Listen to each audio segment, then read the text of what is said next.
বজালী জিলাত চৰকাৰী স্বাস্থ্য খণ্ডৰ পুতৌজনক অৱস্থা জিলা গঠন হোৱাৰ পিছতো নহল জুটিয়া স্বাস্থ্য বিষয়াৰ কাৰ্যালয়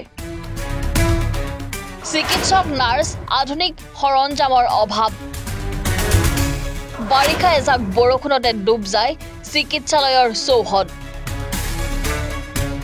ৰাজ্য চৰকাৰৰ হওক বা কেন্দ্ৰীয় চৰকাৰৰ হওক বিভিন্ন আঁচনিৰ দ্বাৰা কোটি কোটি টকা খৰচ কৰি ৰাজ্যৰ স্বাস্থ্য খণ্ডৰ মান উন্নয়নৰ বাবে চৰকাৰে পদক্ষেপ গ্ৰহণ কৰাৰ পাছতো প্ৰকৃতাৰ্থত উন্নয়ন হৈছেনে চৰকাৰী চিকিৎসা সেৱাৰ ভৱন নিৰ্মাণ ঠিকেই আছে কিন্তু ৰোগীৰ চিকিৎসাৰ ক্ষেত্ৰত পাবলগীয়া সা সুবিধা দেখিলে সেই আওপুৰণি চিকিৎসা সেৱাৰ ছবিখন ৰাইজৰ চকুত পৰিব বজালী জিলাৰ চৰকাৰী স্বাস্থ্য সেৱাৰ ছবিখন দেখিলে স্পষ্ট হৈ পৰিব কি পৰ্যায়ত আছে একোখন জিলাৰ সদৰৰ চৰকাৰী স্বাস্থ্য সেৱাৰ মানদণ্ড চিকিৎসালয়ৰ ভৱন নিৰ্মাণৰ বাবে বজালী জিলালৈও আহিছে বিভিন্ন আঁচনিৰ ধন বজালী জিলাৰ সদৰ পাঠশালাত সম্পূৰ্ণ হৈ উঠিছে 100খন বিছনাযুক্ত চৰকাৰী চিকিৎসালয়ৰ কাম শহীদ মদন ৰাউতা অসামৰিক চিকিৎসালয়খন নিৰ্মাণ সম্পূৰ্ণ হৈ উঠা ভৱনত স্বাস্থ্য সেৱা আগবঢ়োৱাৰ বিপৰীতে পুৰণি গৃহতে নাৰ্ছ চিকিৎসকৰ অভাৱৰ বাবে ৰাইজে নাপায় উপযুক্ত চিকিৎসা বিভিন্ন পৰীক্ষাৰ বাবে নাই যন্ত্ৰপাতিৰ সুবিধা নিশা কোনো ৰোগীক চিকিৎসালয়খনলৈ অনা মানে অহনি সংকেত নাপায় কোনো ধৰণৰ সেৱা নোপোৱাৰ অভিযোগ ৰোগীৰ সংখ্যা অনুপাতে নাই নাৰ্ছ চিকিৎসক ৰোগীৰ বিভিন্ন পৰীক্ষা বাহিৰৰ লেবৰেটৰীতে সম্পন্ন কৰিব লাগে তৃতীয় তথা চতুৰ্থ বৰ্গৰ কৰ্মচাৰীৰ পদো খালী আছে বুলি জানিব পৰা গৈছে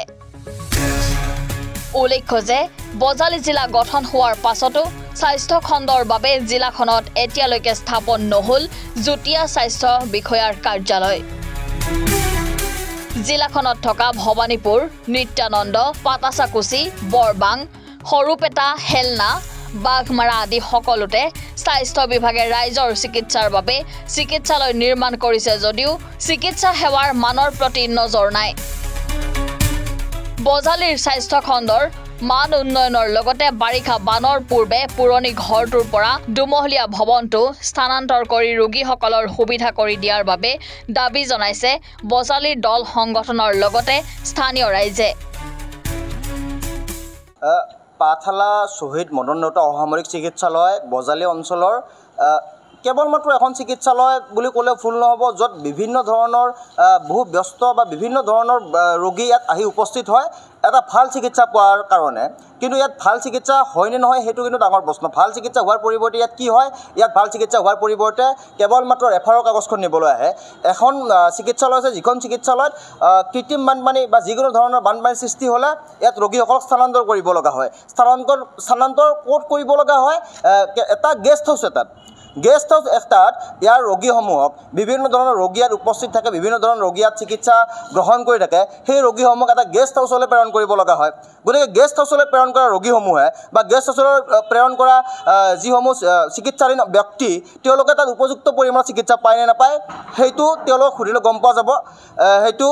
তাৰ পৰিৱৰ্তে আমি ক'ব লাগিব কি যিটো বানপানীৰ সৃষ্টি হোৱাৰ ফলত ৰোগীসমূহক স্থানান্তৰ কৰিব লগা হয় এইটো এটা নতুনকৈ ভৱন এটা বনাই আছে ইয়াত ভৱনটো প্ৰায় সম্পূৰ্ণ হৈছে ভৱনটো প্ৰায় সম্পূৰ্ণ হোৱাৰ পিছতো সেইখন চিকিৎসালয় ইয়াত কিহৰ কাৰণে স্থানান্তৰ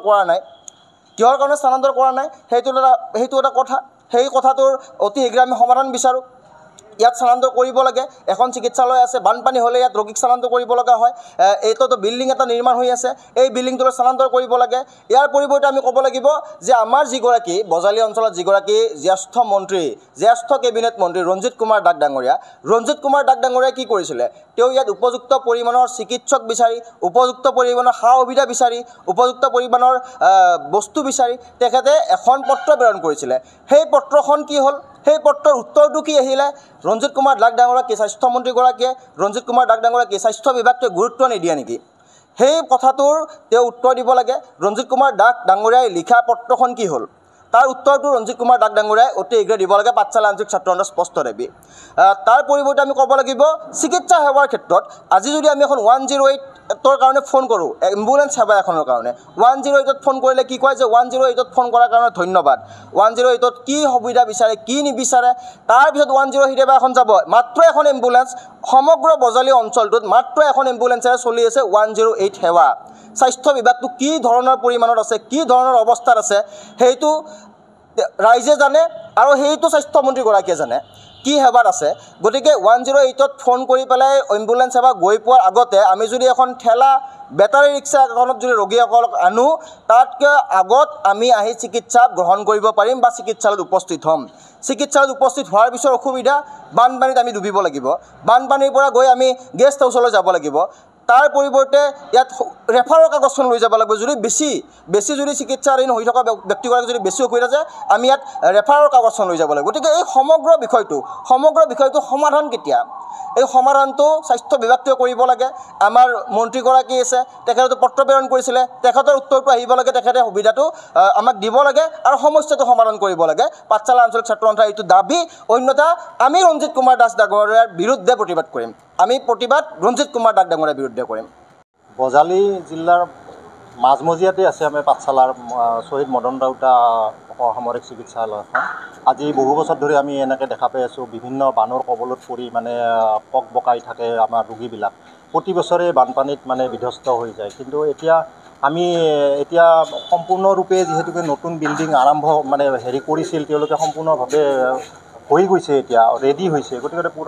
পুৰণা হেৰিৰ পৰা বিল্ডিঙৰ পৰা ইয়াতে নতুন বিল্ডিঙৰ আনি কেনে সম্পূৰ্ণ শিফ্ট কৰিব লাগে এইটো আমি বিচাৰোঁ হয় পাঠশালাৰ মাজমজিয়াত আমাৰ এইখনেই এখন মানে চিকিৎসালয় ইয়াতে গোটেইখিনি সা সুবিধা থাকিব লাগে গোটেইখিনি যাতে কোনো ৰোগী বিপদত নপৰে এইখিনি পৰৱৰ্তী পৰ্যায়ত গোটেইখিনি সুবিধা পালেহে আমাৰ পাঠশালাৰ গোটেই ৰাইজে উপকৃত হ'ব যোৱা ফেব্ৰুৱাৰী কিন্তু স্থানান্তৰ কৰা হোৱা নাই হয় আমিও জানিব পাৰিছিলোঁ যে পাঠশালাখন মানে পুৰণা বিল্ডিঙৰ পৰা নতুন বিল্ডিঙলৈ স্থানান্তৰ কৰিব অতি শীঘ্ৰে স্থানান্তৰ কৰিলে ভাল হয় কাৰণ কিয় যিহেতুকে সম্পূৰ্ণভাৱে তৈয়াৰ হৈছে এতিয়া ৰেডি হৈছে গতিকে স্থানান্তৰ কৰিব লাগে অতি শীঘ্ৰে এইটো আমাৰ দাবী